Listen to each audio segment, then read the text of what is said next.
안녕하세요. SPI 고병기 편집장입니다. 위클리 글로벌 마켓 업데이트 소식 전해드리도록 하겠습니다. 네, 오늘은 일본 부동산 회사의 미국 진출, 그리고 이와 관련된 이제 일본 리츠들의 확장에 대해서 좀 얘기를 해보려고 하는데요. 작년부터 이제 작년뿐만 아니라 최근에 계속해서 많이 이렇게 전해드린 소식 중에 하나가 일본의 이제 주택 회사들, 주택 개발 회사, 임대주택 회사, 분양 회사들이 이렇게 미국에 많이 진출한다, 이 얘기를 많이 해드렸는데요. 실제로도 이제 최근 아주 자주 일본의 부동산 회사들이 미국의 각 지역별로 주택회사를 인수하는 사례들, 주택건설회사, 임대회사, 이렇게 인수하는 사례들이 되게 많이 나오고 있는데요. 일본이 이렇게 이제 미국 진출을 확대하는 이유는 아무래도 이제 일본은 인구 감소로 인해서 향후 주택시장의 성장도 지금도 정체될 것으로 예상되고 있는데, 미국 같은 경우는 인구가 계속 증가하고 있고, 특히 이제 선벨트 지역이라는 이렇게 보면 성장성이 높은 지역이 많기 때문에 이들 지역으로 안정적인 선진국 시장으로 주택 사업을 확대해서 미래 일본 시장에서의 어떤 그런 시장 정체를 타파하겠다, 이런 생각을 하고 있는데요. 여러 회사들이 진출하고 있습니다. 다이와 하우스 공업도 있고 스미토모도 있고 여러 개 있는데, 세키스이 하우스라는 이제 회사가 있는데 이 회사도 대표적인 회사고요.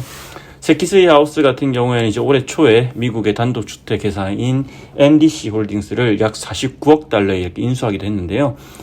이 같은 이제 M&A를 통해서 미국 주택 시장에서의 순위도 기존의 21위에서 5위로 단숨에 10위 안으로 5위권으로 이렇게 순위가 올랐고요. 또한 이제 기존에는 이제 세키스이 하우스 같은 경우에는 미국에서 서부나 남부 8개 주 중심으로 사업을 전개했는데, 이번에 이제 M&A를 하면서 동부로까지 확장을 해서 16개 주에서 주택 사업을 하게 됐습니다. 근데 이렇게 이제 일본의 이 부동산 회사, 주택 회사들이 이제 미국 진출하다 보니까 이게 또 일본 리츠, 제2리츠한테도 이렇게 영향을 주고 있습니다. 이제 일본의 주택 회사들이 미국 현지에서 개발하거나 인수한 자산들을 또 이렇게 상장 리츠에 편입하는 사례도 나오고 있는데요.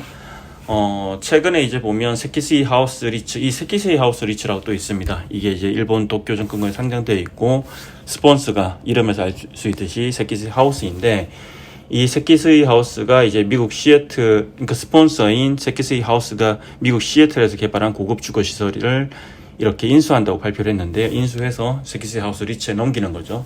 이런 식으로 기존에 이제 보면 세키스이 하우스 리츠 같은 경우에는 해외 자산이 없었습니다. 여기 이제 보면 작년 10월 기준으로 이렇게 자산별 비중을 보면 주거와 호텔 그리고 오피스 빌딩이 있지만 다 일본 국내였고요. 근데 이번에 이렇게 시애틀에 있는 임대주택을, 주거를 이렇게 인수를 하면서 이번에 이렇게 해외 비중이 약 10% 정도까지 이렇게 증가하게 되었습니다.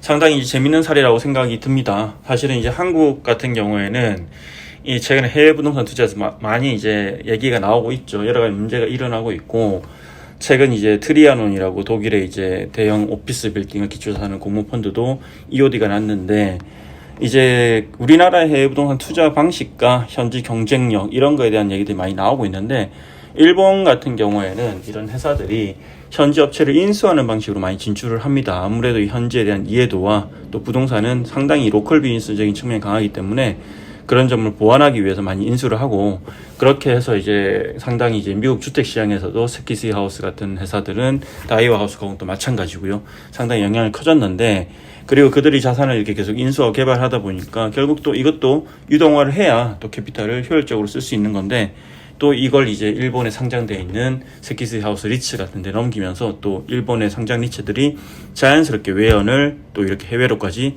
확장하게 되는 그런 사례를 보여주는 것 같습니다. 사실 이제 한국 상장 리츠들도 해외 자산을 담고 있는 리츠들이 많이 있죠. 근데 여러 가지로 이 해외 자산 담고 있는 리츠들은 경쟁력에 대한 문제도 있고 또 자산 관리에 대한 이슈가 있기 때문에 실제로도 이제 해외 자산 담은 리츠 중에 대부분이 지금 이제 해외보다는 국내 쪽으로 확장하는 방향을 선회한 경우가 많은데요. 이와 달리 일본은 이제 해외 진출은 이제 리츠만 놓고 봤을 때 진출이 그렇게 빠르지는 않은 것 같지만, 그래도 이렇게 아주 경쟁력 있는 방식으로 나아가고 있는 것 같습니다. 일본의 사례를 참고해 볼 필요도 있을 것 같습니다. 이상입니다. 고맙습니다.